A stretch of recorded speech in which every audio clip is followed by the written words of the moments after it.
What is up, family? We have another Patreon request. We got Depuis quand ça existe. David Costello. Compilation 1. Mais c'est pas le...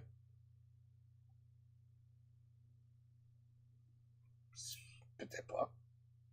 Attends, ça marche ce truc? On va voir. Depuis quand ça existe l'appareil photo numérique? Ah, l'appareil photo numérique. Oh, look, since we had digital camera 1995, you take pornographic. Paris 1995. Vous prenez des photos porno? Mais je suis suisse. Ensuite, il faut les faire développer dans un magasin. Et quand le monsieur vous les rend, vous n'arrivez pas à savoir s'il a vu votre zizi ou pas. Oh shit, I remember these days.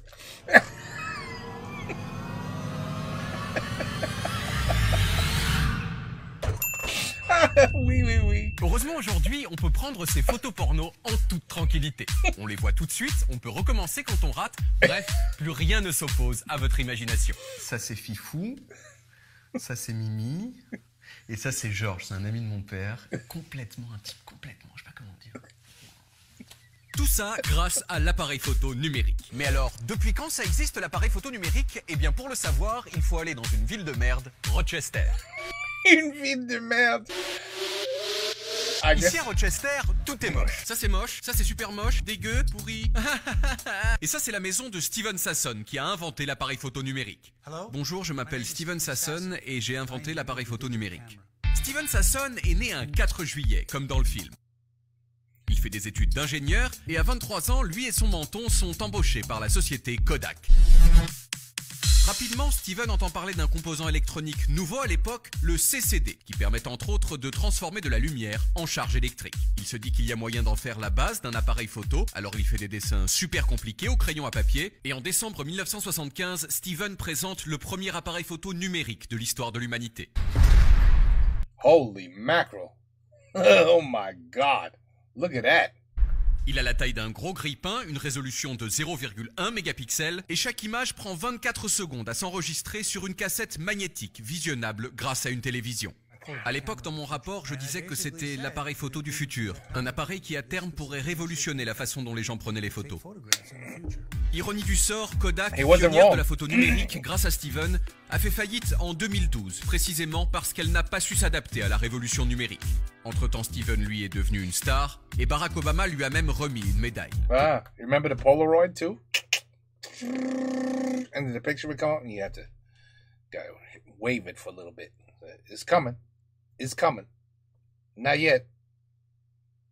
There it is. Oh, you look like shit. We gotta do that again.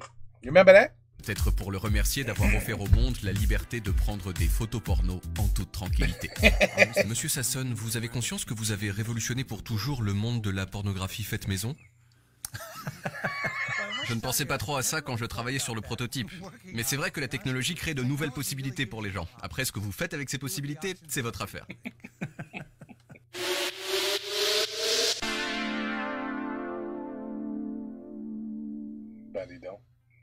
Depuis quand ça existe les post-it? Oh, we have several. Oh, we got a whole bunch of why do they exist. Okay.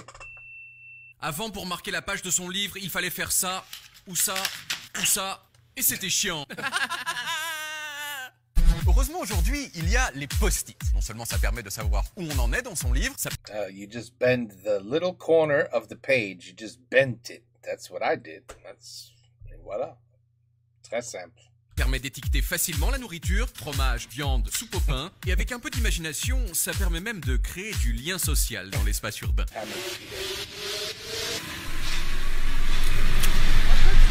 Mais alors, depuis quand ça existe le post-it? Eh bien pour le savoir, il faut aller à Minneapolis. Mais aller à Minneapolis, c'est chiant. Il faut prendre un taxi comme un con, monter dans l'avion, regarder un film asiatique, atterrir, dormir dans une chambre avec vue sur des plantes mortes, manger de la nourriture américaine de merde, genre... What the fuck is that? We don't eat that, man. We don't eat macaroni and cheese in a damn waffle. We don't eat that. Des gaufres avec des pâtes dedans, n'importe où. Dégueulasse, what the hell is that? Et puis, rencontrer deux monsieur. Bonjour, je m'appelle Spencer Silver, et moi je m'appelle Art Fry. Et ensemble, nous avons inventé les post-it. Post-it. Spencer Silver est né en 1941 à San Antonio. Art Fry, lui, est né en 1931, mais il n'a pas de photo de lui enfant. Du coup, voici une photo d'enfant au hasard. Art et Spencer font tous les deux des études de chimie et ils sont tous les deux embauchés par la société 3M, leader mondial de la colle. Ouais, tape. Ouais. Un jour, en 1969, Spencer crée sans faire exprès une colle faite de micro-boules de colle qui a des propriétés assez sympas. C'est une colle qui colle quand même assez fort, mais qui en même temps est très facile à décoller. Spencer est content de sa colle, mais il ne sait pas très bien quoi en foutre. Heureusement, 6 ans plus tard, Art Fry, qui a entendu parler de la colle de Spencer, se dit « Si je la mets sur du papier, je pourrais le repositionner ». Art et Spencer se prennent alors la tête pendant des années sur des problèmes techniques que j'ai pas le temps d'expliquer. Et en 1977, le premier paquet de post-it de l'histoire du monde est vendu aux États-Unis sous le nom de Press and Peel. Ah, Preston Peel. 40 ans plus tard, la société 3M en fabrique 50 milliards par an. Art et Spencer, quant à eux, ont été élus au panthéon des inventeurs américains. Et aujourd'hui, ils n'hésitent pas à utiliser leur invention pour créer du lien social dans l'espace urbain.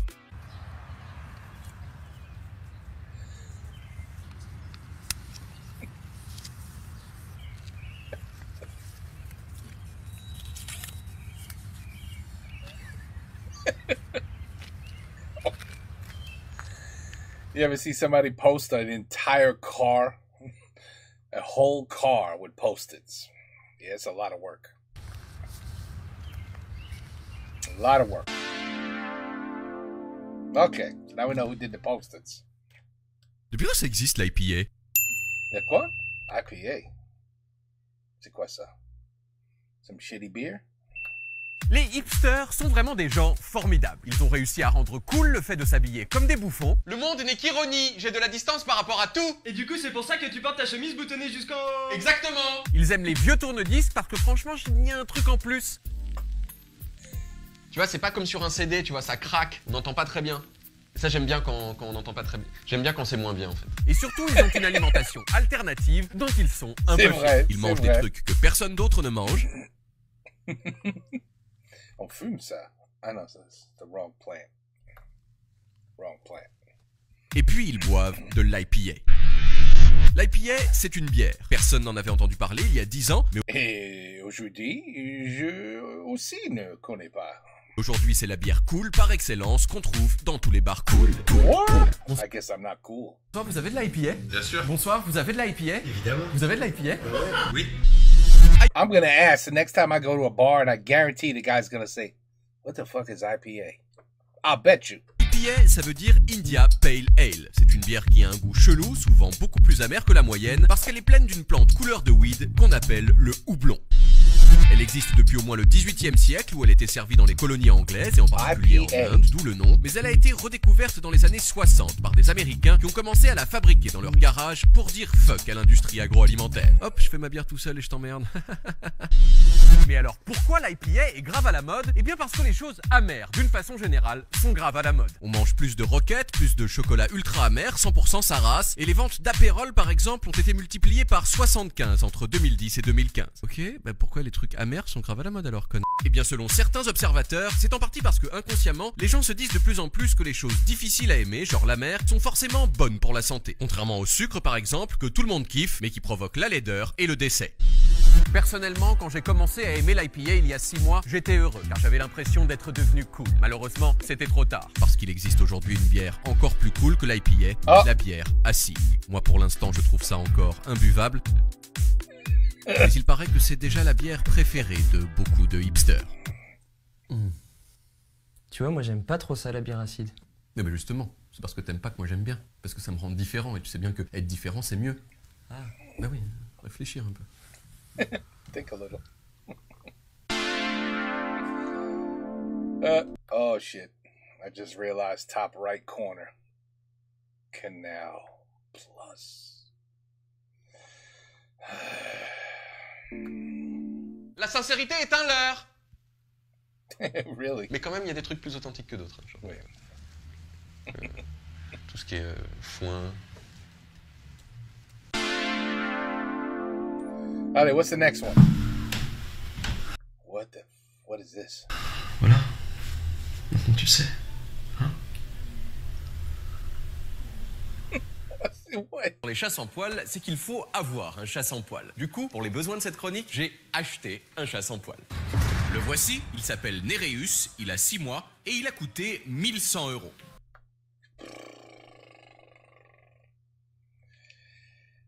Ça, c'est... LED. Pour le même Ouais, I'm sorry, it's true. You ugly. prix, j'aurais pu me faire masser pendant 16 jours, j'aurais pu améliorer pour toujours la vie de personnes pauvres qui habitent très loin, mais non, à la place, j'ai acheté Nereus. En plus, Nereus n'est pas seulement ultra cher, il est aussi ultra moche. D'une part Ah, moche. LED, ça marche aussi, non? Mais moche, oui, moche. parce qu'il a beaucoup trop de peau, et d'autre part parce qu'il ressemble quand même un peu à un poulet industriel.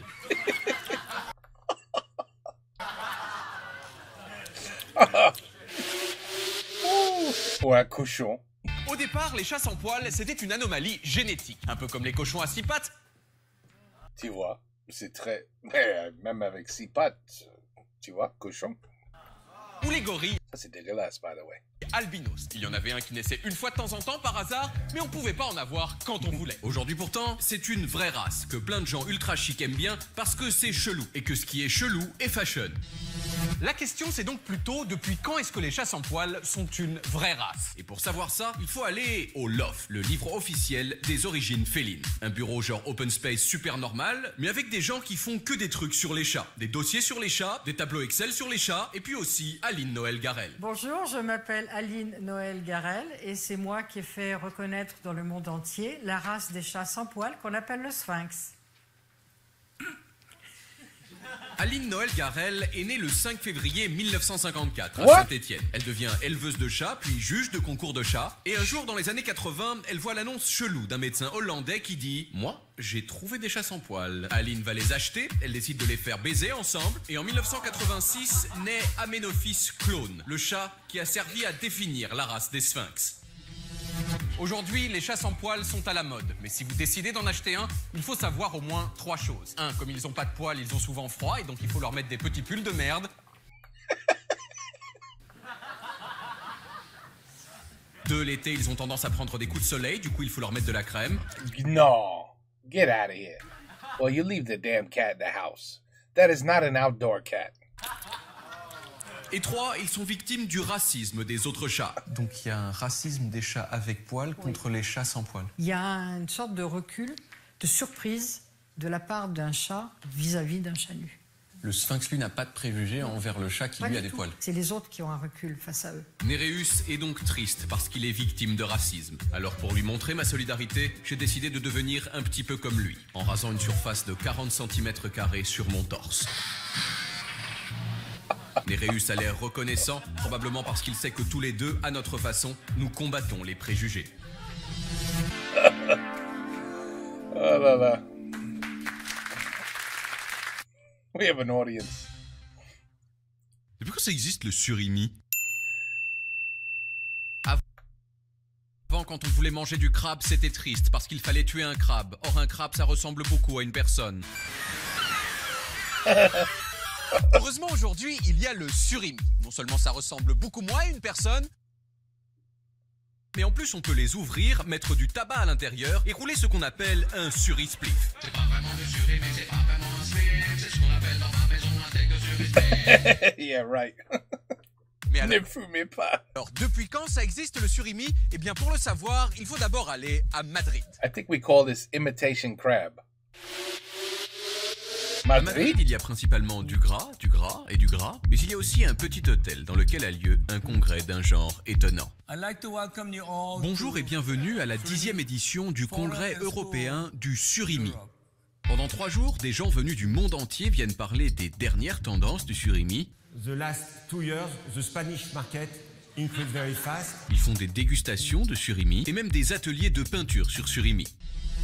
Le monsieur qu'ils écoutent le plus, c'est lui, Jay Park. Jay est professeur de sciences alimentaires à l'université d'Oregon State. Il a écrit 3 livres de 600 pages chacun sur le surimi. Il a un badge I Love Surimi et une cravate avec des surimi. Bref, c'est la personne du monde qui s'y connaît le mieux en surimi. Vous êtes la personne au monde qui s'y connaît le mieux en surimi. Oui. Je pense. J-Park est catégorique. Pour savoir depuis quand ça existe le surimi, il faut aller à Hiroshima, au Japon. Oh. Ici, nous sommes à Hiroshima. Et Hiroshima, dans la tête des gens, c'est... Yeah. Du coup, on se dit que ça doit être tout radioactif, comme Tchernobyl, sauf qu'en fait, non. On peut respirer l'air, on peut boire l'eau du robinet, et on peut même lécher les murs. Il est fou. En plus, dans la banlieue d'Hiroshima, il y a un petit immeuble très joli, avec dedans un monsieur adorable. Bonjour, je m'appelle Keisuke Un Ozaki monsieur et je suis adorable. le petit-fils de l'inventeur du surimi. Oh. Le grand-père de Keisuke Ozaki, c'est Katsuichi Ozaki. Katsuichi est né le 11 octobre 1915 et il a repris l'usine de poissons de son père. Il expérimente alors des trucs avec de la pâte à poisson et un jour, dans les années 70, il se dit « Tiens, si on moulait la pâte de poisson en forme de pâte de crabe et qu'on la peignait de la couleur du crabe, ça ressemblerait grave à un crabe, non ?» Imitation crab, absolutely. Ouais. Et en 1974, les premiers surimi de l'histoire sont vendus à Hiroshima. L'usine de Katsuichi existe encore. Pour la visiter, il faut d'abord se nettoyer partout avec un truc qui colle. Et ensuite, on peut voir la pâte à poisson qui arrive en blocs surgelés. Ces blocs sont alors découpés, assaisonnés, puis ils passent dans un système de peinture ultra secret qu'on n'a pas le droit de filmer. Et les surimi sortent tout près dans leur petite gaine en plastique. En 2016, 41 milliards de surimi ont été produits dans le monde. Ozaki, quant à lui, a même développé du Billion. surimi qui imite le bacon, le fromage et même de petits champignons japonais tout mignons. Alors finalement, pourquoi pas le surispliff? J'ai fait une expérience un jour, j'ai déroulé un surimi, j'ai mis du tabac dedans et j'en ai fait une cigarette de surimi. I can't wait to see his face. J'ai appelé ça un surispliff. Il comprend rien. Qu'est-ce que vous en pensez? Un surispliff. Vous savez, chez Ozaki Suisan, nous cherchons toujours à innover. Votre idée n'est pas mauvaise et nous aimerions bien l'essayer. Wow. Wow. We're gonna try it. Allez, what's next? C'est pas fini. Ah, one more. Puis quand ça existe les petites bandes cheloues dans les aéroports pour noter si on a bien aimé les toilettes? yeah, that's a new thing. That's some new thing that I recently realized as well. Depuis 2 ans, grâce à Depuis Quand, je suis allé dans plein d'endroits trop bien. Au Japon, pour lécher les murs. À Monaco, pour manger de l'argent. Aux États-Unis, pour essayer des scooters de gros. Et à chaque fois, pour aller dans ces endroits, j'ai dû passer par des aéroports. Dans les aéroports, il y a vraiment des trucs trop sympas. Notamment des bouteilles d'eau à 4,80 €. Et puis aussi des toilettes avec des sèche-mains automatiques qui marchent rarement. Et surtout avec ça. Des bornes qui permettent aux gens de noter leur expérience aux toilettes. Et touche pas ça parce que c'est dégueulasse. Ça, c'est where all the germs are.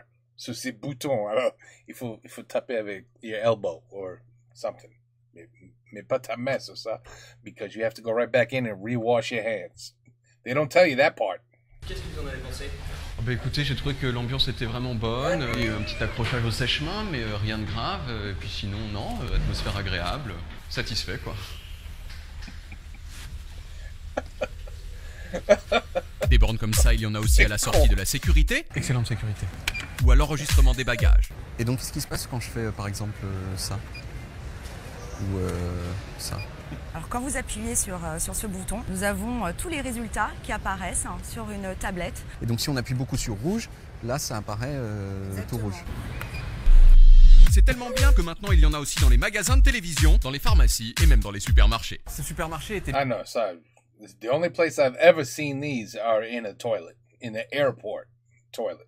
bien mais pas top. Je mets la note pas maximale. Mais alors, depuis quand ça existe ces bornes cheloues pour noter des trucs de la vraie vie? Eh bien, pour le savoir, il faut aller à Tampere, en Finlande. You need to put that at your job, à ton boulot. Est-ce que t'aimes ton boulot? Non. Non. My boss is an asshole? Oui. Oui. You'll never find one at your job, though. Nope. Tampere, personne ne connaît, mais en fait c'est trop sympa. Il y a un sauna hyper chaud au bord d'un lac hyper froid. Il y a le musée Lénine dans lequel on peut faire de la moto avec Lénine. Des forêts avec des machines incroyables du futur qui épluchent des arbres de 2 tonnes comme si c'était des carottes. Et moi, comme j'avais le temps, je suis même allé au théâtre voir la célèbre comédie Tama en Rösta, entièrement en finlandais.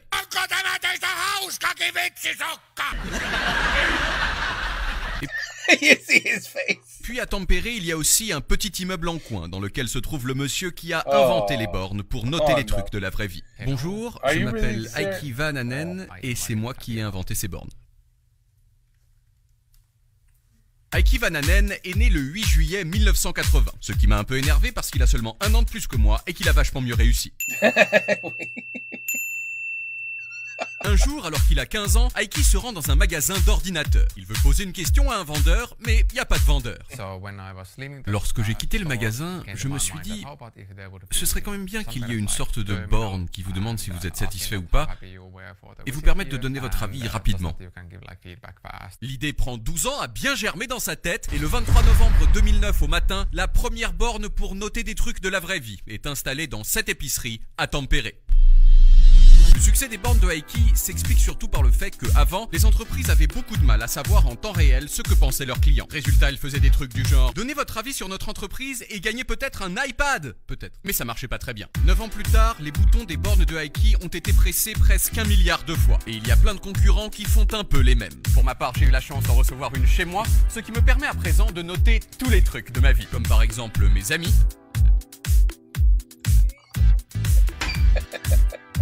et même ma famille.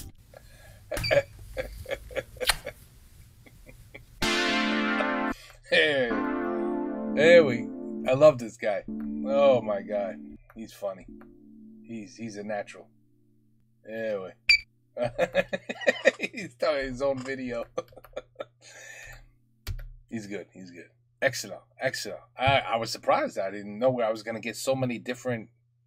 I thought the whole thing was going to be about what the hell we talk about in the beginning? Oh, the cameras. Yes, I thought the whole thing was going to be about cameras and how. And I know exactly what he's talking about, man. I know exactly what he's talking about. You had to bring that to a store, get it developed, and then be like, "Ooh, I forgot I took that picture. Shit, damn.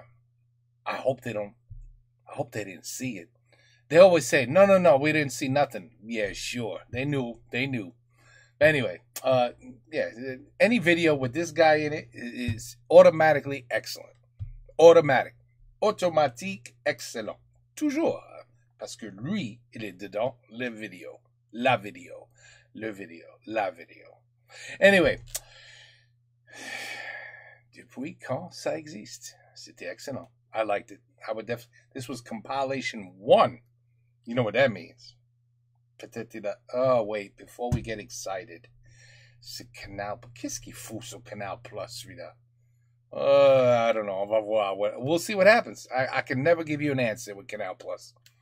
They're so weird, that company. Sometimes they say, oui, bien sûr. No problem. You could go ahead and post it. Other times, take that down immediately. I don't know what to tell you. Anyway, on va voir. Take care. Peace out. À la prochaine.